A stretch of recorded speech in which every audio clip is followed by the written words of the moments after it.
BJP नेता और पूर्व विधायक संगीत सोम आज गाजियाबाद पहुंचे। उन्होंने हाल ही में हुई घटना के पीड़ित परिवार से मुलाकात की। उनके साथ हिंदूवादी नेता डॉक्टर उदिता त्यागी भी परिवार से मिलने पहुंची। इस दौरान संगीत सोम ने कहा कि एक आरोपी का एनकाउंटर हो चुका था और बाकी आरोपियों को फांसी दिलाई जाएगी। उन्होंने परिवार को 1 लाख रुपए की आर्थिक मदद भी दी। पूर्व विधायक संगीत सोम पीड़ित परिवार के घर पहुंचे। उन्होंने परिजनों से बात कर घटना की जानकारी ली और ढांढस बंधाया। हिंदूवादी नेता डॉक्टर उदिता त्यागी भी पीड़ित परिवार से मिली और संवेदना व्यक्त की। संगीत सोम ने मीडिया से बात करते हुए कहा कि एक जिहादी का एनकाउंटर हो गया है। पुलिस ने त्वरित कार्रवाई की है। बाकी जो आरोपी हैं उन्हें फांसी की सजा दिलाएंगे।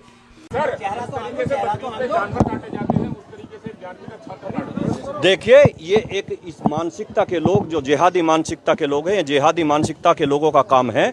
और इस तरीके की जिहादी मानसिकता जो पनप रही है, आपने देखा होगा, एक जिहादी को ऊपर पुलिस ने पहुंचा दिया है। बाकी भी जो पकड़े गए हैं उन्हें कोर्ट के जरिए ऊपर पहुंचाया जाएगा। जो भागे हुए हैं उन्हें भी ऊपर पहुंचाया जाएगा। बक्सा कोई नहीं जाएगा। और जांच इस बात की होनी चाहिए कि इन कॉलोनियों में, ये देखिए, इस कॉलोनी में बसाए नहीं गए हैं, ये आके बसे हैं। कहां से आके बसे हैं? मैं देख रहा हूं, बहुत से वीडियो देख रहा हूं, हर आदमी कह रहा मैं यहां का नहीं हूं, मैं यहां का नहीं हूं। बोलना है। मैंने एक पीछे बयान सुना था एक मौलाना का कि जिहाद तो प्यार का शब्द होता है। अरे किस मौलाना ने जिहाद किया?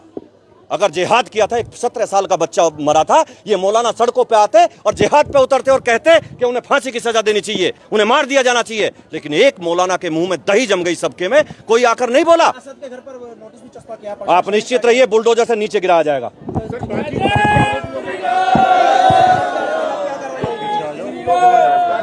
कार्रवाई वही होगी। आप निश्चित समझिए, हत्या की सजा 302 की सजा जो होती है वही सजा उन्हें मिलेगी। निश्चित रहिए। परिवार से मिले, क्या परिवार संतुष्ट है? परिवार एकदम संतुष्ट है। परिवार सरकार से संतुष्ट है। परिवार सब लोगों से संतुष्ट है। परिवार की मदद हो रही है। सरकार पैसे से भी मदद कर रही है। देखिए, किसी का बच्चा चला गया, वो वापस नहीं लाया जा सकता। उस परिवार को न्याय मिले, सरकारी नौकरी मिले। और हम लोग भी मदद कर रहे हैं। हम अपने पास से भी 1 लाख रुपए में देके जा रहा हूं। मैं 1 लाख रुपए की मदद मैं भी कर रहा हूं, बाकी और लोग भी कर रहे हैं। हम सब लोग पीड़ित परिवार के साथ हैं। और ये एक हत्या सामान्य हत्या नहीं है, ये मानसिकता के साथ हत्या है। खोड़ा कॉलोनी में एक तरीके से एक बच्चे को बुलाया गया और उसे बताया गया कि आओ दिखाते हैं आपको बकरे की कैसे बलि दी जाती है, कैसे कुर्बानी दी जाती है। और उसे बुलाकर चप्पू से गोंद दिया गया। ये मानसिकता के साथ, जिहादी मानसिकता के साथ ये हत्या की गई है। और ये इसकी जांच होगी। अभी तो जिहादी एक ऊपर गया है, जितने इसमें लिप्त है सबके सब ऊपर जाएंगे, ये आप निश्चित समझ लेना। और इस खोड़ा में जो इस मानसिकता के जितने लोग हैं, इन्हें यहाँ से निकाला जाएगा, जेल के अंदर डाला जाएगा। मैं कहता हूँ, सरकार से भी बात करूंगा कि ये सारी जांच होनी चाहिए। इस खोड़ा कॉलोनी में मैं बहुत से वीडियो देख रहा हूँ, जिससे बात कर रहे हैं वो कहता है मैं यहाँ का रहने वाला नहीं हूँ। तो कहाँ पाकिस्तान से आके रहा है क्या? फिर कहाँ से आ रहा है? अगर यहाँ नहीं रहता है तो कहाँ से आया वो? उसका पता होना चाहिए, इनका सर्वे होना चाहिए, इनकी जानकारी होनी चाहिए। इस खोड़ा जैसी कॉलोनी में मुझे लगता है कि सैकड़ों लोग इसी तरीके से आतंकी मानसिकता के छुपे हुए होंगे। यहाँ जांच होनी चाहिए उन प्रॉपर्टी की, जो बाहर से लोग आके प्रॉपर्टी खरीद रहे हैं, किस तरीके से, कहां से प्रॉपर्टी खरीद रहे हैं, कहां से पैसा आ रहा है। मेरी जानकारी में आया है कि यहाँ एक एक आदमी 50-50 मकान खरीद के बैठा है। हिस्ट्री सीटर है, हिस्ट्री सीट खुली हुई है उन लोगों की। वे ही लोग इन लोगों की मानसिकता को खराब कर रहे हैं। और इस तरीके की मानसिकता को कुचल दिया जाएगा, इनका फन रगड़ दिया जाएगा, यही एक को भी पनपने नहीं दिया जाएगा। जो आरोपी भी फरार चल रहा है, उसे भी आप निश्चित रहिए, जो आरोपी फरार चल रहा है, जिस तरीके का पहले आरोपी के साथ हुआ है, उसके साथ भी वही होगा। आप निश्चित रहिए। जो नवाब था, जो इसका पिता था, उसने खुद ये कहा कि ठीक है, इसको मार दो। ऐसे में क्या मानसिकता मैंने आपको बताया, एक बाप खुद अपने बेटे से मैंने आपको बताया, ये बाप की मानसिकता नहीं, ये पूरे जिहादियों की मानसिकता है। एक बाप कोई भी अपने बेटे को नहीं कहेगा कि तू जाके किसी की हत्या कर दे। ये जिहादियों की मानसिकता है। जिस तरीके से जिहादियों ने ये कत्ल किया है, उन्हें ये भूल गए हैं कि यहाँ किसकी सरकार है। उनका फन रगड़ दिया जाएगा और यहीं के यहीं दबा दिया जाएगा।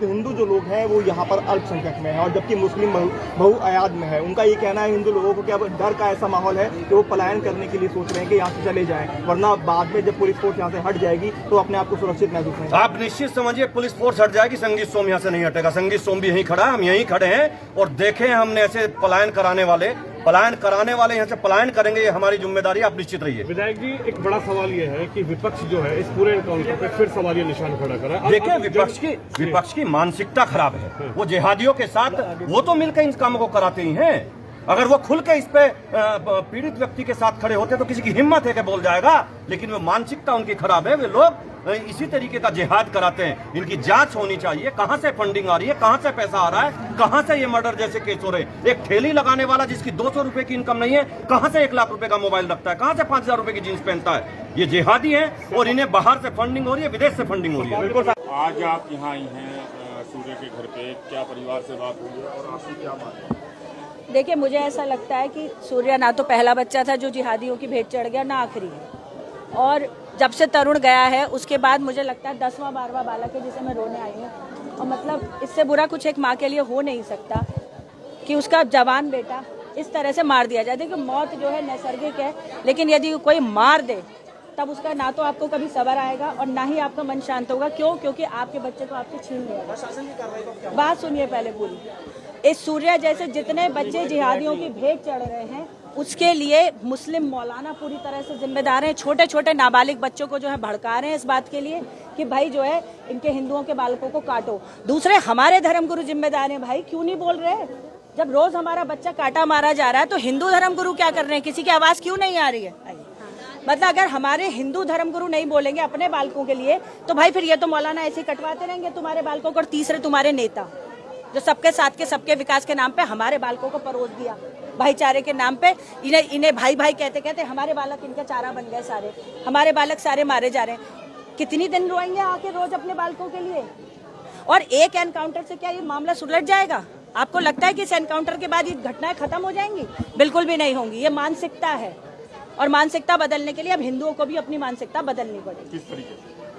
देखिए, हम तो देखो माओ के साथ अब काम कर रहे हैं। बिल्कुल स्पष्टता से आपको बता रहे हैं, महाकाली वाहिनी हमने बनाई इसीलिए है कि माएँ अपने बालकों को सब सिखाना शुरू करें कि मुल्ला लड़का हो लड़की हो उससे बात करनी ही नहीं है, उसके पास जाना ही नहीं है। देखिए, पहला बचाव है।